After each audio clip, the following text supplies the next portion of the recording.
In about 2 or 3 meetings, it was like, I'm in one of Adam's movies, I'm in a Judd Apatow. I did not want to go through personal condemnation and shaming, allegation of the most heinous and ugly things that I believe a man can be accused of. Russell Brand sat down with George Janko for an incredible interview, and I am excited to be looking at some of this conversation with you guys. If you guys aren't familiar with Russell Brand, he's been very open and transparent about his conversion to faith. He's gotten publicly baptized. And George Janko has been crushing it. If you guys haven't seen my George Janko pod over there, you should go check it out. And I'm excited to look at this. So which timestamp is this? This is, it says, God raises the broken, the highest, to show the world what's possible. Okay, go ahead. Right before I came, I was in here, and then in my heart, I was like, I'm going to go pray one last time. And then when I went to go pray, I said, God, I want a part of him that he's like dealing with, and I want him. Okay, well, this is basically what I'm trying to say. When I read that you didn't feel his presence, I said, when 2 or more gather in his name, I am present. I go, so in this interview, even if the camera shut off and it doesn't work or it gets deleted, I still want something to come out of this between you and I. And you said that you felt shame and you felt like weird about like your past. But I want to circle back to this. And I just read this, so I really pray that this enters your heart. The disciples are so curious on why Jesus was talking to the people in like parables. So they were like, yep, come here, Jesus. Wait, why didn't you talk to him like us? So for context, George is talking about Russell opening up, and we covered this on the channel about a week and a half ago, how he was not feeling the presence of God the same way he was a couple months ago when he first came to the faith. And a lot of times we come to the faith, we have this mountain high experience, we're so excited, God just feels so close. And then as you keep walking with God, it's like, oh man, I don't feel the same anymore. And so George is responding to this, to that point with praying over this conversation. And he leans in and he says, because you have been given access. So that right there should show you that when it's time, God will reveal himself to you. Amen. And I think this whole time you needed to go through these type of deals and heartbreaks and complications where you feel even guilty about it. Because what happens is God chose the most amazing, broken, lost people and held them as an example, saying, look how great they are now. Now, what George is alluding to is some of the stuff that Russell has been dealing with in the last couple of months, I would say leading up to and around his conversion. So we're going to look back a little bit earlier in the conversation where Russell opens up about these allegations that all of a sudden started coming out that I believe got his channel demonetized. Really? And yeah, like they came down, and this is right around the same time all of a sudden he started talking about Jesus. It wasn't a 1-for-1, but there was definitely a pretty gnarly, dare I say, hit job of Russell Brand for stuff from a while ago. Now, again, we don't know what was and wasn't, but in the midst of this, he's also is having complications with his kid being born and all kinds of pretty gnarly stuff. Go ahead, play it. So this is George Janko's lead-in to that bit. Because a lot of people think worship is like with your mouth. I tell people to preach every day, and if it's necessary, use words. You have to, that's why God says you'll know them by their fruit. You cannot work for God's salvation or grace. But when I meet you, I could tell that you have the Holy Spirit and it's really moving through you. It was none of your works. It's the way you walk around in your spirit. I could feel it on you.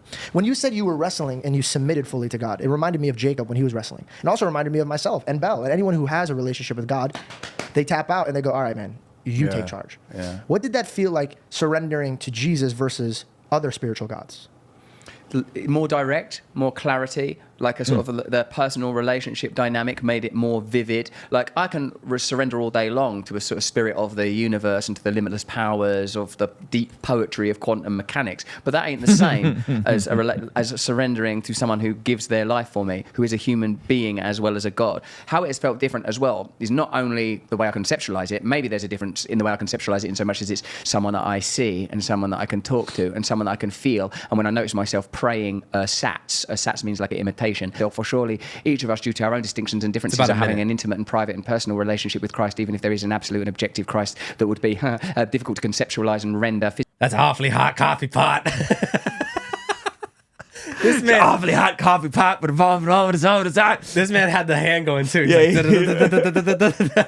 He was flowing, man. Holy moly! Physically, and doesn't that make it interesting? The kind of that it's forbidden in some religions to render their prophets, perhaps because that to calcify, ossify, and turn into an idol. That figure is to freeze the limitless potentiality and the personal and particularness of the relationship. But all of that is just about what I have in my mind when I pray, and God, I try to pray all the time now.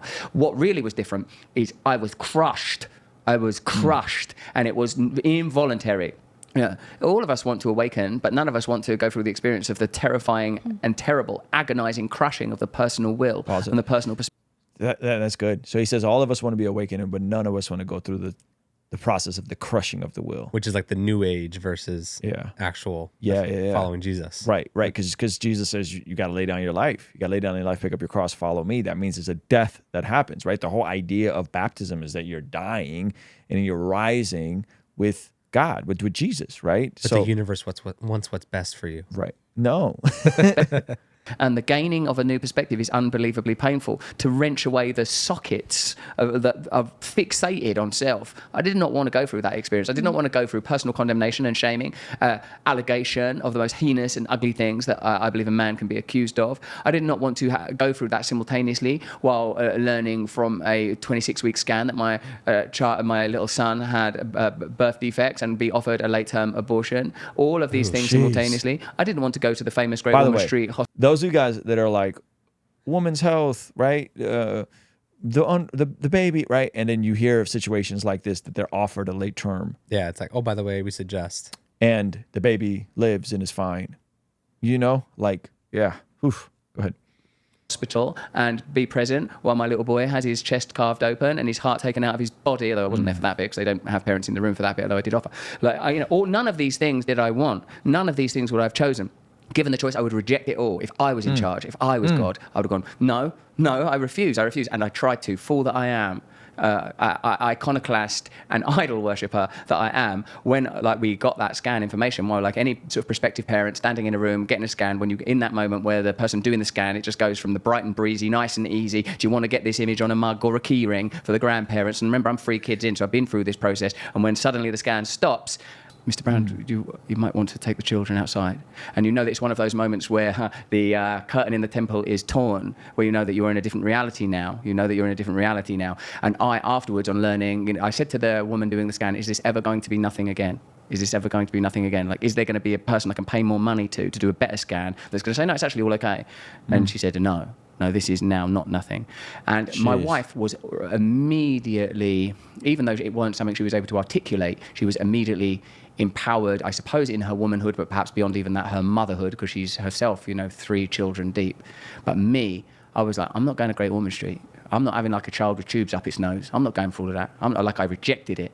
But now I have been to Great Ormond Street. Now I have been and seen the countless It's interesting that he's really getting at is what broke him is the idea of suffering. Like, you got to suffer and watching a pure little baby like that go through with little tubes and surgeries. And it's like, that's not how you would plan it out, but you go through this broken world and yet there's, beauty in the brokenness, right? Okay, so let's go back to the other, how George framed it. So I wish you doubled down on what you did before, because now when I stand across from you and I see the authenticity that's coming out of you, and that there's a gentleman that walked in your shoes and he sees the light that you're shining now, that wasn't for no reason. Woo! At all. It's just my hype woman. That bit. Yeah. Elevated the whole bit. Well, you didn't have to do that. I thought, this is important what's happening now. It's very important. I better pay attention. So Don't switch off now. Yeah, Belle, come on. But it's so true. It's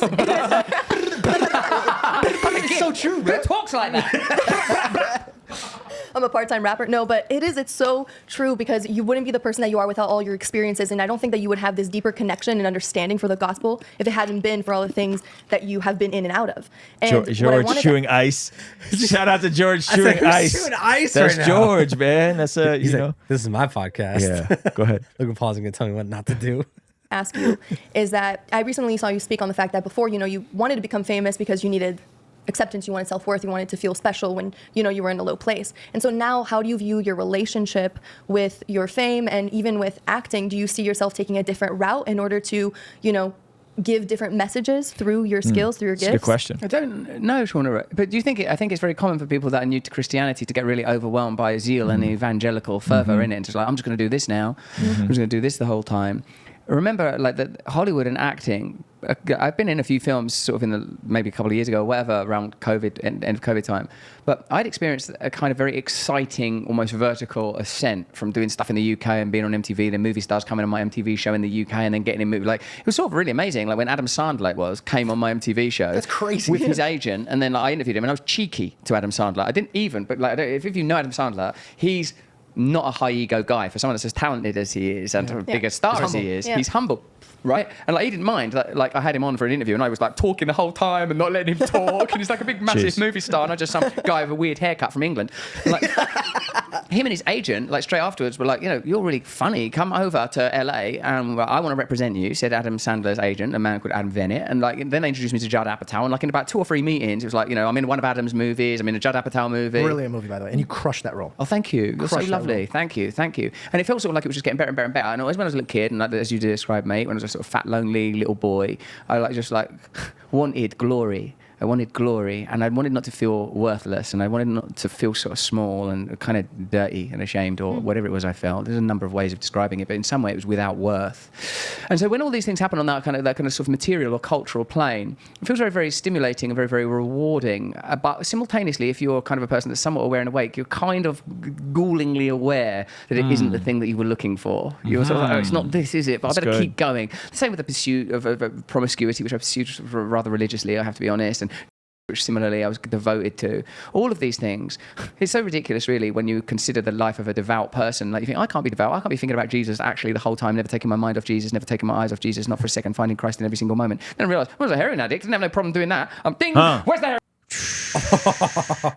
Well, what he's getting at is actually really profound. So it's just this juxtaposition between selfish ambition, which is ritualistic, which is devoted, which is very consistent. Yeah, religious. Right? And religious.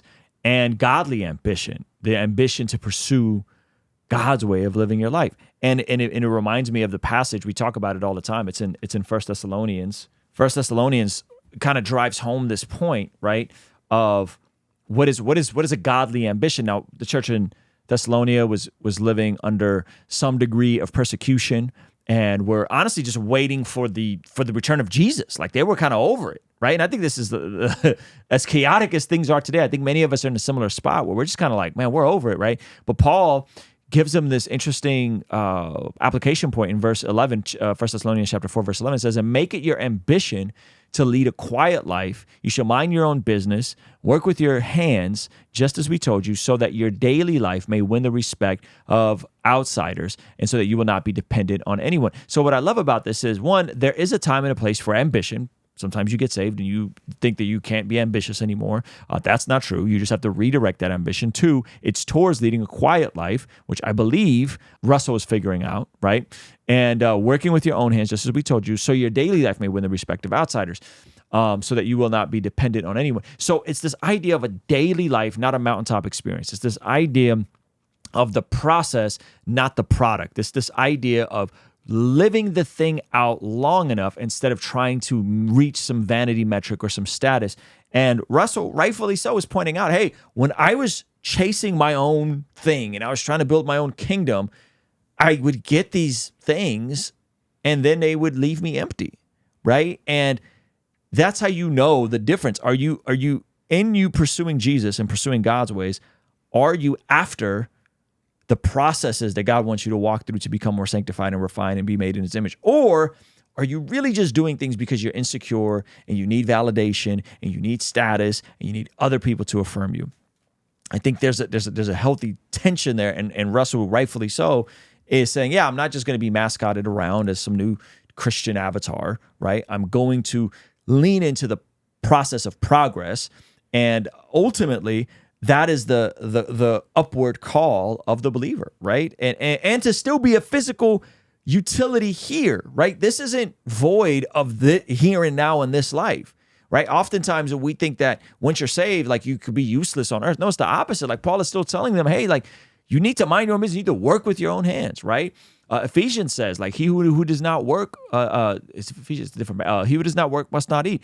The one who used to steal, let him work with his own hands and steal no longer, so that he may share with someone in need, right? So this idea of like working with your own hands is all throughout the scriptures, and it's ultimately the daily life that we lead that wins the respect of outsiders. It wins the respect of non-believers. And I love that Russell is rightfully so engaging and leaning into this instead of just kind of like throwing it in cruise control. I think that's super dope. And I think the parallel to devotion as a drug addict and as a sober person or devotion towards Jesus is very similar in that regard. So anyway, I want to hear from you guys, though. What do you guys think about this conversation? Hey, thank you so much for checking out the video. Comment down below and let me know what you think. And be sure to check out this video that YouTube is recommending just for you. Let me know if they nailed it. All right? I'll see you over there. Peace.